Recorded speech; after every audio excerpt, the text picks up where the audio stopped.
Good morning, everyone.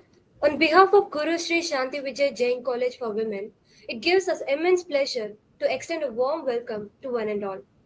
We have joined here for the 3-day international conference on emerging trends in teaching with AI, human centered learning in the digital future, organized by the Department of Accounting Finance, Computer Science, AI and DS, and PG Department of Commerce in association with Internal Quality Assurance Cell. A peaceful start leads to the powerful day. We would now like to render the prayer song.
A warm welcome is a first step to the meaningful connection. Now, I would like to invite Dr. Mahalakshmi, Head of Department AI and DS, to deliver the welcome address.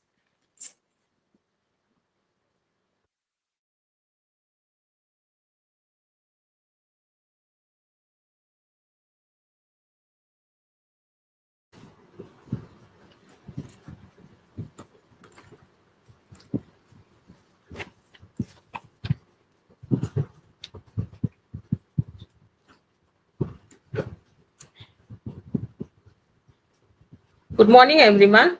With great joy and enthusiasm, I welcome you all to day 2 of the 3-day international conference on emerging trends in teaching with AI, human-centered learning in the digital future, proudly organized by the departments of Accounting and Finance, Computer Science, AI and Data Science, and the PG Department of Commerce in collaboration with the IQSC of Guru Sri Shanti Vijay Jain College for Women.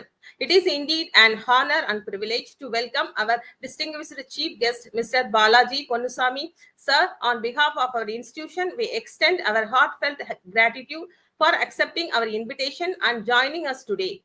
Your presence truly elevates the significance of this conference, and we eagerly look forward to hearing your insights. We are also delighted to welcome our principal, ma'am, Dr. Malati, and our Honorable Secretary, Sir, Dr. Gautam P. White, whose constant guidance and support have been instrumental in making this event possible. A warm welcome is also extended to our faculty members, students, research scholars, and participants from various colleges who have come together to share knowledge and explore innovative trends in education and technology. Now it is my privilege to share the remarkable credentials of our esteemed chief guest, Mr. Balaji Ponnusamy, sir. An alumnus of Madurai Kamaraj University, he earned his BE in Electrical and Electronics Engineering from 2000 to 2004.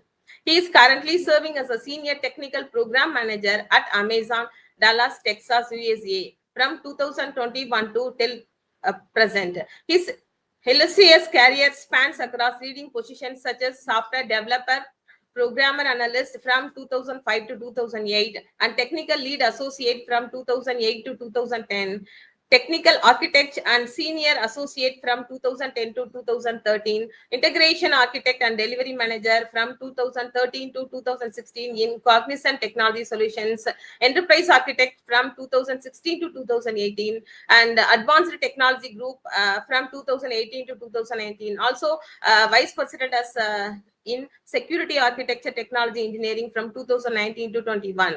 With over 11 years of expertise in Cognizant and his current leadership role at Amazon, Mr. Balaji sir exemplifies innovation and excellence in the field of technology. Sir, we are truly honored to have you with us today, and we look forward to an enriching session that will undoubtedly inspire every one of us. Thank you, one and all. Thank you.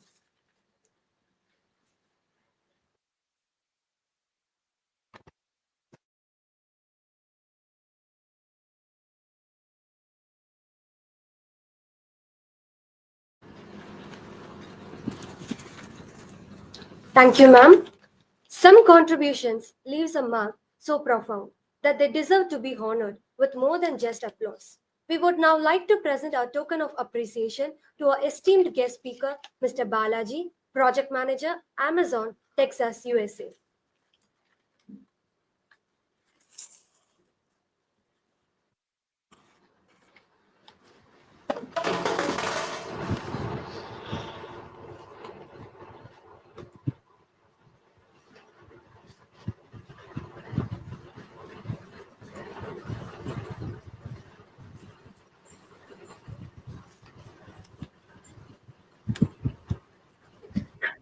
As a mark of respect and heartfelt gratitude, here is our memento.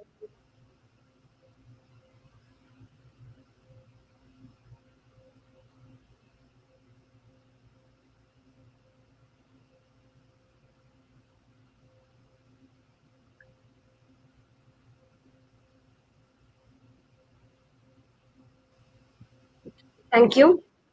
Thank you.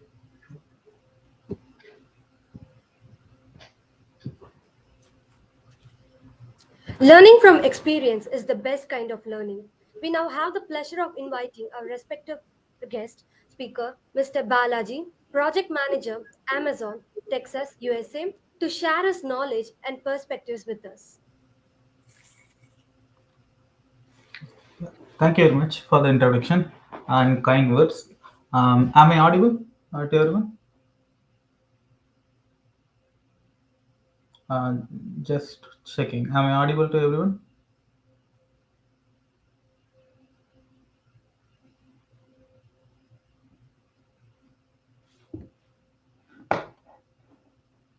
Let me type it here.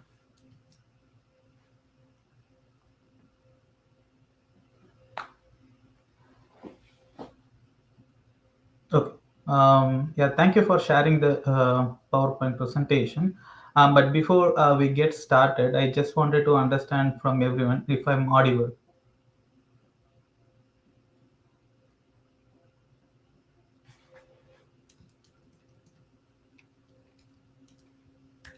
Yes, sir, you're audible, sir. You can Okay. start, sir. Okay. Got it. Okay, Got it. sir. Okay. Yeah. Okay. You can share the PowerPoint. Okay, so let's get started with my introduction first. Yeah, you all heard from the principal and the other person. Thank you very much for the introduction. Currently, I'm working as a senior technical program manager with Amazon, and I'm part of a fintech organization, and we take care of mostly the fintech related and tax related activities. And I worked into many streams, including cybersecurity as well. And cybersecurity is my passion, and that's why I kind of understand both cybersecurity and fintech world in a better way, right? So overall, I have close to 20 years of experience, and I already completed a few certifications like CISSP, which is the most renowned certification in the cybersecurity world. And then the other few certifications, CCSP, CC, and then in AWS side, I have completed some AWS architect certifications as well. Right. Yeah, that's pretty much my um, um, um, introduction from my experience perspective. And today, because like we are having the team from accounting, fintech, and all the organization, and even cyber security and CS organizations, I just want to cover all these aspects, cyber security, AI, into the accounting and fintech space as well. So that's the agenda, and that's how I'm planning to run this one series of slides. Yeah, can you go to the next slide, please? Yeah. So from the agenda perspective, if you see, we will start with the introduction and relevance of how the cybersecurity and AI is going to be fit in the world currently, and how the next slide is going to be cybersecurity basics in the real world, and how cybersecurity is currently involved in the software development situations, And again, from the AI side, what is the current AI use cases around the IT world and in general use cases as well, and then like how AI and cybersecurity can be combined together in the fintech and accounting world, and how we are solving the problems currently in the fintech and accounting, that we'll also see. And then how AI and cybersecurity can be like intersected, right? So those two things we'll see. And then finally, how in the current market, what are the different career paths for the cybersecurity as well as the AI, and the skills you need to develop, and some of the certifications currently we have for both these area, both these streams. Like that's something we'll see. And finally, we'll have a Q&A session. Okay. Yeah, you can go to the next slide. Okay. The first one is the introduction and relevance. Yeah, you can go to the next one. So, why cybersecurity and AI matter, especially for us, right? So, we are all from right now. We know that in India, most of our payments are through the Google Pay and everything. So, we are at least in Indian economy, we see 100 crore UPI transactions every week, right? And with all that getting digitalized, we are seeing more and more cyber security attacks, right? So, what are those? Like we'll see it later. And even today, if you can Google it, Google as a company, they reported some customer data breach, right? Due to one of their software, it's called Salesforce software. Because of that, they have a customer data breach, right? So these kind of attacks are like keep on rising day by day, right? And it's kind of difficult for any organization, be it a small organization or the even the fang or mang organizations. We call it as Meta, Amazon, and then this one, Google and Netflix, all that, right? So even those companies are struggling to meet all the cyber attacks, and they are investing a lot of time and money to secure their systems, right? That we'll see like one after other in the upcoming slides. And then slightly deviating from cybersecurity to AI daily usage, you might be already seeing it in the Google Maps, and if you use Netflix or YouTube, you will get the recommendations based on your history or the current trends and all that. So those are all like small or the basic AI daily usages we have. And currently in the market, if you see, both cybersecurity and AI are hot in the market. Means you have a lot of demand, especially the college grads who understands the AI and cybersecurity. Like you really don't need to be a coding genius, as long as you have actually like willing to learn all the new concepts of cybersecurity and AI. You are good to go. Technically, like nobody in the world can claim they are the gurus of cybersecurity and AI. The reason why, because the cybersecurity side, every day the new data breach will come in, and new vulnerabilities will be identified. And from the AI perspective, every day they will bring up new tool sets and to simplify some of the actions we are already performing, right? So nobody can claim them as a gurus or a genius in those two areas. All of us are like whether we are starting from today, or the guy who worked for many years, both of them actually like, they have to keep learning and update themselves, right? You are all having a very good feature in these two areas like cybersecurity and AI. And I will walk you through how you can take these two areas step by step in the following slides. Yeah, we can go to the next one. Yeah, the next one. Yeah. So in the cybersecurity in the real world, like I will start with the simple examples, and then we'll deep dive into the software development side. In the cybersecurity right now, cybersecurity from company perspective, like any big organizations perspective, they want to protect the data, devices, and identity. What does that mean? Like whatever the data, let's say if I'm a Google as a company, I want to keep all my customer data, right? Like the login, user ID, password. Just as an example, I'm telling, right? All those I need to secure it. And at the same time, the devices, like the devices in the sense like any devices, be it a computer, laptop, or everything, how we can secure it without this one, the malware attacks and other stuff, right?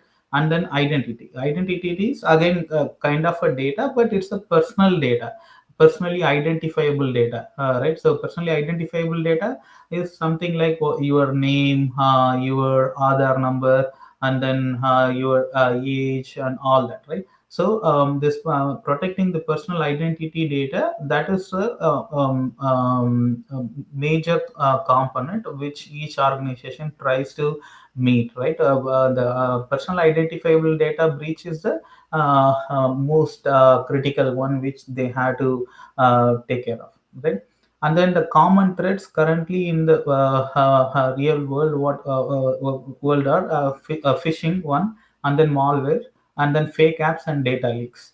So phishing is nothing but you will be getting the email or text saying that, okay, that will look like a legitimate email from one of your banks, or one of your working company, or one of your managers, somebody like that, right? And once you receive the email, and if there is a link in it, when you click the link, they will try to extract all the information out of you, right?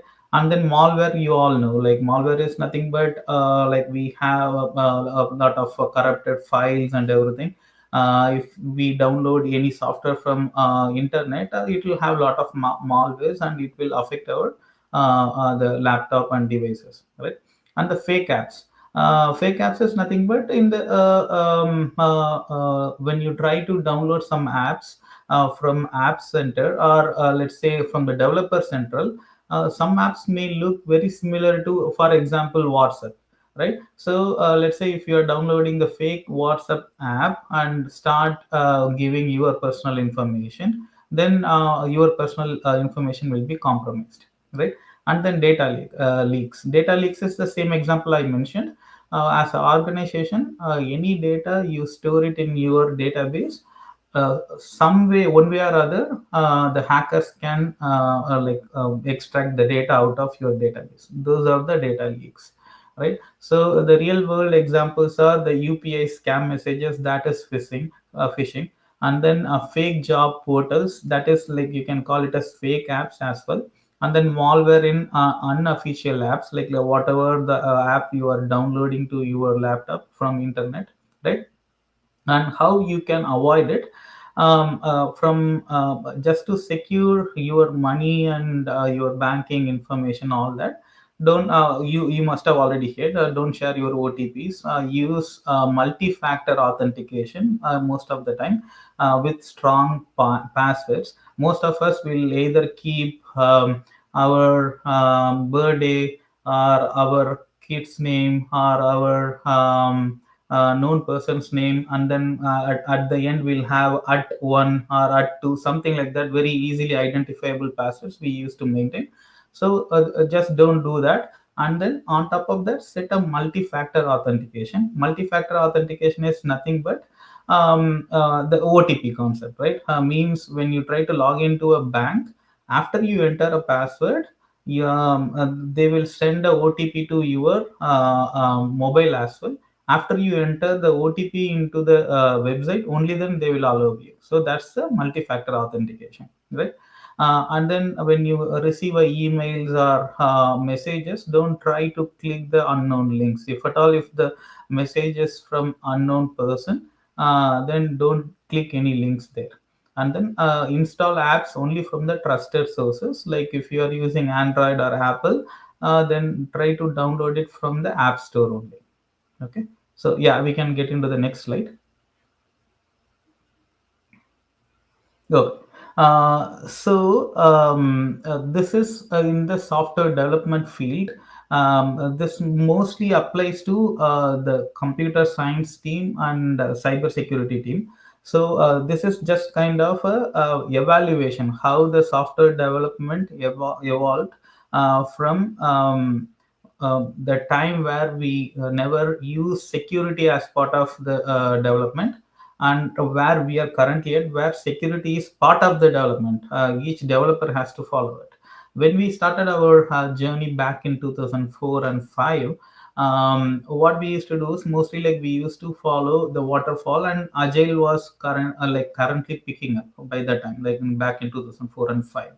So as a developer, what we used to do is we develop the application from our side, and then we will give the code to somebody else called the operations team, and they will deploy it. And after they deploy it, some security team will be a separate team. They will take the code from us, and they will do the security scanning on their own, right? So these three teams were completely operating on their own silos, and they are all disjointed. They'll never work together, right?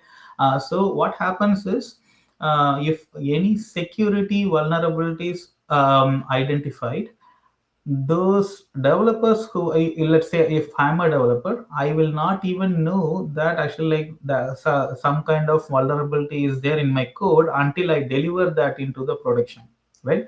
So currently, just ignore the agile and DevOps space. Let's dive into DevSecOps directly.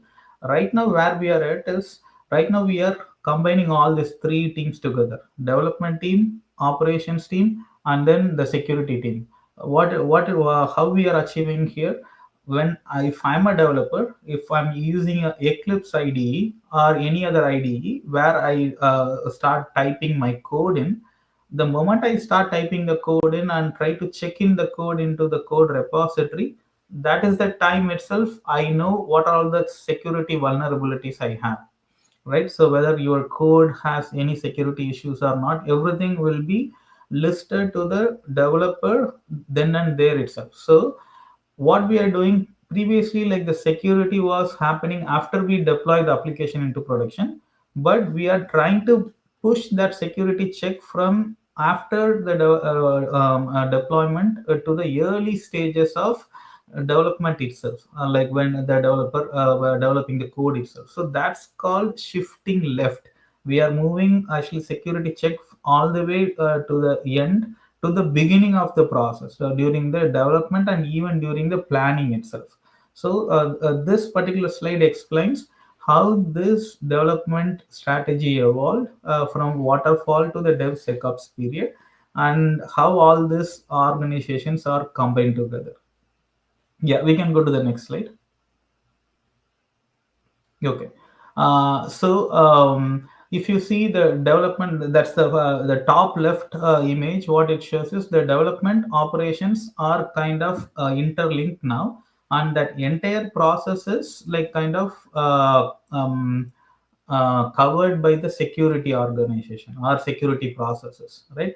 So if you check into the next, the right side of that image, the DevSecOps pipeline, if you see, if you are developing an application, if you want to develop a website, first you will be planning, right? You will create a requirement document, you will create a design document, and then you will get into the coding phase. Then that is the code, the second circle is there.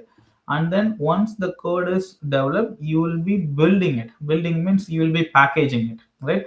Packaging it, and then you will test it, and then finally after you test it, you deploy it. This is the life cycle of any software development process. So right now, the in the DevSecOps world, each of these life cycle events in the software development process, each of these life cycle events will have its own security process attached to it. How, like that's what like I have attached there. Like during the plan phase, we call it as the threat modeling. Means, like, let's say if you are trying to develop a website with a user login, and let's say just a search engine. Okay, like a user can log in and then he can do some search in online and he can get the results out. Okay, so that's a simple requirement, right? So in that, what are all the challenges we may have, what are all the security issues we may have. For example, when you create a login, during the threat modeling, during the planning phase, we need to understand what are the security issues it might arise this particular solution. For example, in this login scenario, you might be having a data breach issue, right? And then when instead of the cross-site scripting issues, like those are all a little bit in depth for the cyber security side. So cross-site scripting issues, those kind of issues will happen. So we'll try to identify all those possible issues during the planning phase itself. And then once we get into the coding phase, where let's say if I'm a developer, when I start coding in my IDE, so that's where like we'll have some kind of a plugins attached to the IDE for the SAST testing. SAST testing is nothing but static application security testing. Means when you are typing a code, there are at least a few coding standards can be maintained, and as a rule you can write whether you to how many lines of code you have to write, and whether you need to keep the user ID and password in the code or not, right? Like all those kind of static rules you can define, and all those static source code vulnerabilities, even before you move to the next one, during your development only it will be identified. So that's called the SAST testing. And then during the building phase is where we have the SCA, we call the software composition analysis, or IAC. It's called infrastructure as a code. What happens is, like when you are building, you might actually download a lot of open source jar files or JavaScript files, and those open source jar files or JavaScript files might have some vulnerabilities already identified, right? So during the build phase, that's when actually like your package will be built with all those external jar files and JavaScript files, and we'll build it and we'll deploy it, right? So during that build phase, if your software has any open source jar file or JavaScript files which are having vulnerabilities, those will be identified. So that's SCA. And then moving to the next one, during test is like you are deploying your application. Let's say I have a Facebook app running in production. Let's say if I'm a hacker, what I will do, I will try to hit that Facebook in various ways, right? I'll try to they call it as brute force, they call it as cross site scripting, and so many options are there. I'll try to hit Facebook in various ways to break the system, or get the data through the data breach or something like that, right? Or to collect the customer data. So instead of we are waiting for the hackers to do that, DAST is a one system where it will try to identify all those kind of loopholes, which are all the loopholes and the hackers will use. It will try to replicate those loopholes through the dash testing, and it will find out any issues through the real-time testing. Means it will try to hit your applications the same way how hackers are hitting, and it will try to get the results for you, right? And then finally, after you deploy, the it's called compliance scan or container scan. Compliance scan is nothing but we have various standards in any organization. So let's say if you are collecting a credit card information, so there is a standard called payment card industry standards. And then if you are collecting a patient's information, then it has to be, you have to follow HIPAA. HIPAA is a healthcare related standards. And then personal identifiable data like PII. So all those compliances, like right now there are some scans which can identify any breaches in that standards as well, and it will try to help you make sure your code is compliant with all those compliances as well, right? So and then the RASP is runtime app self protection.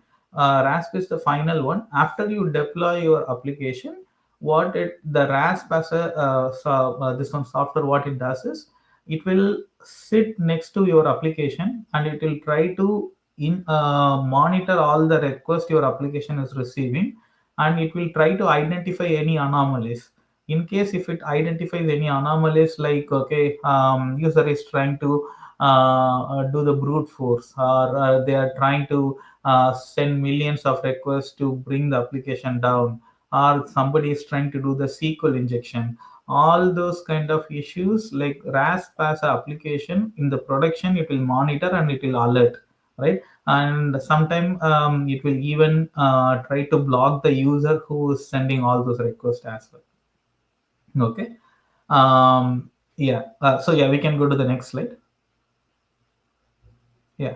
So getting into the artificial intelligence world, right now, if you see in the artificial intelligence world, again the real world scenarios, in the Netflix or YouTube, you will be getting your recommendations based on your history and the current trend, all that, and the geolocation. Geolocation is nothing but where we are living in based on our IP address. Let's say if important IPL matches is happening, and let's say if India or sorry Chennai Kings wins over some other team, then probably like those kind of videos will be it will be prompted as a recommendation for you, right? So those kind of engines or recommendations are kind of controlled by nowadays the AI. And then virtual assistant, right now we are having the Google, Alexa, and Siri. All those, like currently they try to get all the details based on our ethnicity. Let's say if I'm asking one question here in America, but I'm from India background, if somebody else, like the American who lives in America, asks the same question to it, we both will get the different answer, right? So let's say, can you suggest a good restaurant for me, right? So then it will try to list out all the Indian based restaurants for me, and then probably for other user, it will try to list all the American based restaurants, right? So those are all kind of based on ethnicity as well. And then fraud detections, in the fraud, the banks, for example, let's say if it identifies any unusual transactions, then it will flag those transactions to the bank automatically. And then in the healthcare side, currently if you see in India, if you go to the scan or X-ray, or especially in the scan side, the scan reports, one doctor has to be there to understand the scan results, and he will write it that as a report. But those kind of jobs are kind of getting replaced with the AI, because AI will produce much better results, and it will be more accurate than a human sitting and writing the report, right? So and then the daily life, the Google Maps predicting the traffic, and then Amazon suggesting the products based on our history, all those are all daily life usages. Yeah, we can go to the next one. Yeah, we can move to the next slide. Okay. AI in the software world. In the current world, if you see, currently in any organization, yeah, yeah, right now in America, any organization, even from the startup to the this one, the largest companies, they started using AI for their coding. It's either prompt based, or when you are typing the code, the your IDE or the AI engine itself will suggest you the better way to write the code. And then the testing automation also, when the moment you write the code, it will generate the list of test cases to test your code as well. Previously, without this, we used to engage a testing team like we'll be having a separate automation testing team, we'll be having a manual testing team, all that, and each of those team members will write separate test cases for testing your application. But all those kind of team, the software testing team, are kind of replaced by AI based testing automation. And then predictive analysis. Right now, let's say if we are using IRCTC site, and let's say for the Pongal or Diwali, we know that actually like IRCTC site, the moment they open up, it will all the tickets will get sold out, and then we'll be seeing the load. All the people try to log into IRCTC the moment they open the tickets, and all the tickets will be sold out within like 10-15 minutes, right? So that's a spike in the users login and everything. So those kind of analytics based on the historical event, or like let's say it may not be a historical event. Let's say for again for as a same example, let's say in Chepak, India Pakistan match is happening, right? All of this sudden like people try to travel to Chennai more and all that. So those kind of by the time the ticket booking will be more, and those kind of local events, and based on all that, the AI can come up with the predictive analytics, right? How much server load we can expect. So why we need to understand the server load? Based on that, we can engage more servers, right? So there's a concept called in software operation side, whatever it's a horizontal scaling, right? Whenever there is no load, we will release all the servers, because like by keeping more servers, we end up paying more unnecessarily, right? So and then based on analytics, we'll add more server as well. So that's where it comes into picture. um, and then chatbots and all, you know already. And then network optimization.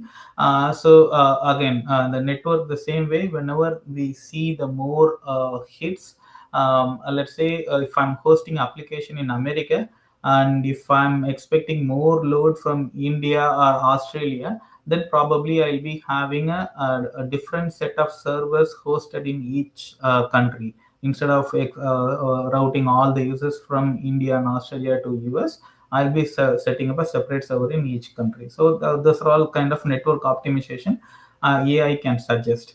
And then data analytics and insights. AI can actually give some suggestion based on the user this one events, right? So all that audit logging, whatever the data we gather in our logs, all based on all those data, AI can predict some of the trends. Let's say again, just take Amazon as an example. If based on all that purchase event, let's say from one particular region, the people on a particular month, they are buying a particular product more. Then those kind of data can be gathered as analytics and insights, right? So based on that analytics and insights, Amazon can load more data and keep the data or the more product into that region, and keep it ready for them to buy and satisfy the customers, right? And then smart IT support. Previously, you might have seen like you might be calling from your mobile, you'll be calling some customer support, and some person on the other side will be answering. Now, most of that kind of is replaced by this one, automated voice messages. And then even in the software world, any tickets are kind of routed to the AI engine, and it resolves or redirects the ticket to the appropriate team correctly, right? So yeah, we can go to the next one. Yeah, so AI in fintech and auditing. I'm from the fintech background. Right now, if you see automated auditing and compliance check, right now, let's say if a bank receives millions of records, how to identify any anomalies? right? Previously bank managers at the end of the day they have to identify any anomaly in their day processing, and then they will flag it.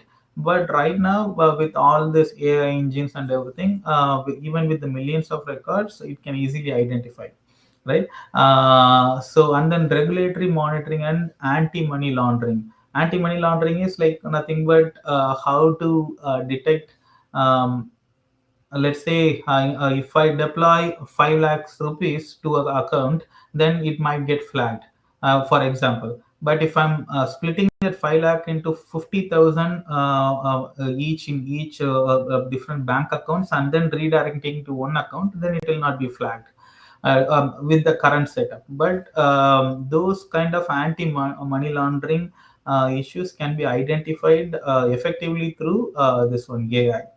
And then banking and payment reconciliation, the way how our internal ledgers and how the statements and payment gateways are producing the reports, how are we going to match all these things? Those things can be effectively handled through AI, right? And then depreciation calculation, in the auditing world and fintech, you know that if you buy a property, a fixed asset property like a house or car or something, it will get depreciated and you can show that as a expense. And AI as a tool, it can predict, if just for your house, if you see if you are having few fixed assets, just imagine a huge organization, they may have crores and crores of such assets, and those will get depreciated automatically, and AI can give them much better options to plan it in a better way. And then fraud and insider risk monitoring, that is nothing but like if even a bank employee, if he wants to do some kind of this one malpractices. For example, recently one movie came where the hero will take a money out of the bank in the morning, and then before it gets accounted back in the evening, he'll return the money back. So all those kind of that's one example I'm giving. So all those kind of this one fraud and all those, even if it is happening inside the bank, can be tracked effectively through AI. Okay, so these are all the sample examples, and there are like loads of examples, and there are various options to effectively use AI into fintech and auditing world. Yeah, we can get into the next one. Yeah, and then finally, how AI and cybersecurity intersects. AI, like if you see the threat detection and response, AI can detect abnormal behavior in real time. That means, let's say, if I'm a user, if I'm trying to log in from India and America at the same time, then it's a this one issue. So AI can detect it and raise that as a threat to the user. So then it will create a flag, and customer support will be, or the support team will be involved immediately. And then phishing detection at scale. Phishing detection at scale means, right now if you see in Gmail, most of your phishing emails will be moved to spam automatically, right? So those are all kind of some examples there. And then behavioral analytics for insider threats. Let's say the same example, the one employee tries to take the money out of the bank and returns to the bank before the end of the day, by the time they close the books and everything. Or else, let's say if he's trying to download some important data in the odd hours, all those will be tracked. And then malware detection, like the moment you download, like it's our McCafe or something like that.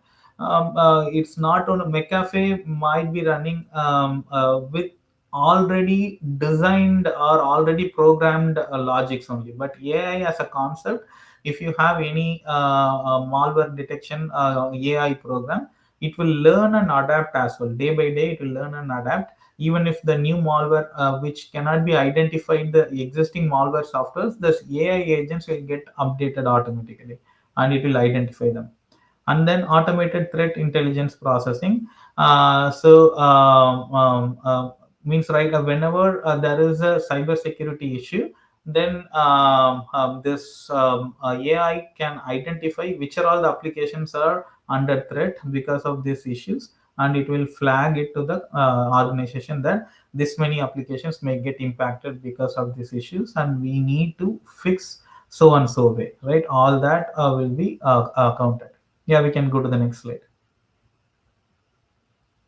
Okay, so cybersecurity career path, if you see, there are various career roles from security analyst, penetration tester, security engineer, threat intelligence analyst. All this, like I just listed out all this for the fresh the college graduates, right? So the more experience you gather, you will become a manager, architect, CISO, means like chief information security officer, all that, right? And then from the core skill perspective, you see, you need to understand networking, some security concepts, some cloud related concepts, and then this one, secure coding practices. And then certifications for cybersecurity area are the CC is the certified in cybersecurity by ISC2, and then something like the similar to that, we have few more certifications as well. And then to the practice, or from the practice side, you can use those three websites: Hack the Box, Try Hack Me, and Course right? So these are all the different ways you can get knowledge out of knowledge for the cybersecurity. Yeah, we can go to the next one. And the same way for the AI and machine learning, the different career roles for you all, like the data scientist, machine learning engineer, AI researcher, and then all that. And core skills right now, again, the AI side, the skills will keep evolving and keep changing. You may need to adapt, but there are some basic things you need to understand. The mathematics side, the how all these algorithms work, and then what are the mathematics concept like linear algebra, statistics, probability, all that. And then from the machine learning algorithm side, you need to understand how the basic algorithms works, all that. Based on that, you need to have one core programming skills as well, like either Python or Java, something like that. Right now Python is hot in the market, but we never know how it will evolve after a couple of years, right? And then again, to practice it, you can use those three listed websites where you can get some knowledge out of. And these are all the to your left, bottom left, I listed out some of the certifications where you can gather some industry wide accreditations. So yeah, these are all the certifications. Yeah, we can go to the next slide. Yeah, so I guess I'm on time. I got 30 minutes time. Yeah. So any Q questions, if you have, I can answer it.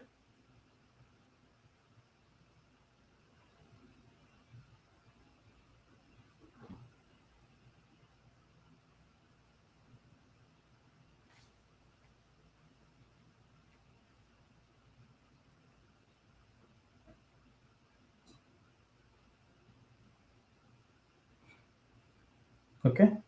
So yeah, we can go to the next slide. Yeah.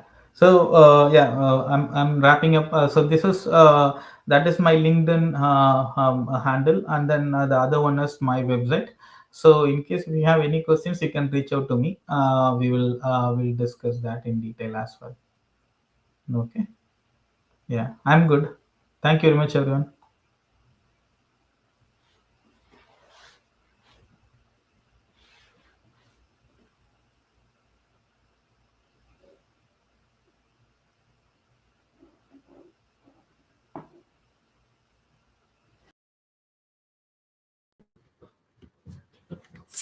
Thank you, sir, for your valuable insights.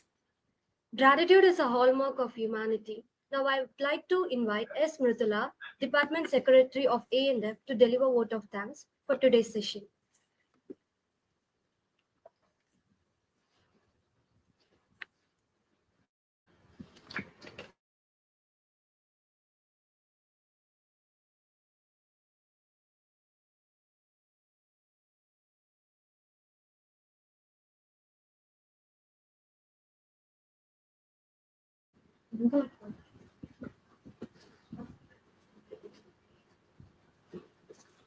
On behalf of Guru Sri Shanti Vijay Jain College for Women, I extend my heartfelt gratitude to our esteemed guest speaker, Mr. Balaji, Project Manager, Amazon, Texas, USA. Sir, your insightful session on emerging trends in teaching with AI, human-centered learning in the digital future has been truly enlightening. Your valuable thoughts have broadened our understanding on how artificial intelligence can be seamlessly integrated into teaching while still keeping the human element at the core. Thank you for sharing your time, expertise, and inspiring perspectives with us. Thank you, sir.